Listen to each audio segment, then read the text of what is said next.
அனைவருக்கும் வணக்கம். நான் பிரபாகர் ஜோதிடர். ஓம் சிவாய நமக. சிவசக்தி திருச்சிற்றம்பலம். இப்போ நான் என்ன சொல்ல போகிறேன்னா, இப்போ இந்த காலகட்டத்தில் திருமண தடை மிகவும் அதிகமாக காணப்படுகிறது. அதுவும் மிக முக்கியம், இந்த ராகு பகவானால் கேது பகவானால் இந்த திருமண தடைகள் அதிகமாக பாதிக்கப்படுகிறது. அதுக்கு ஒரு சிறிய பரிகாரம் சொல்கிறேன்.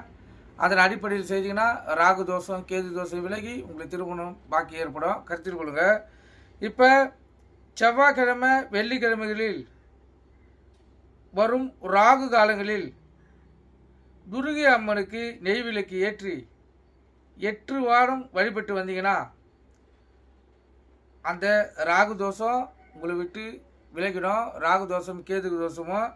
அதே போல் பாம்பு புற்றுக்கு பால் வாங்கி கொடுத்தீங்கனாலும் உங்களுக்கு அந்த ராகு கேது தோஷம் விலகி நல்ல திருமண பாக்கியம் கைகூடி வரும். கருத்தில் கொள்ளுங்கள். அதே போல் உடல்வாதிகள் எதாவது இருந்தாலும் உடல்வாதிகளும் விலகிடும். இது ராகு கேது தோஷத்தில் பாதிக்கப்பட்டவங்க பயன்படுத்தி பாருங்கள். கண்டிப்பாக உங்களுக்கு வாழ்க்கையில் நல்லது நடக்கும். 8 வாரங்கள் தொடர்ந்து செய்யுங்க. 9ஆம் வாரம் உங்கள் கோரிக்கைகள் நிறைவேற்றப்படும்.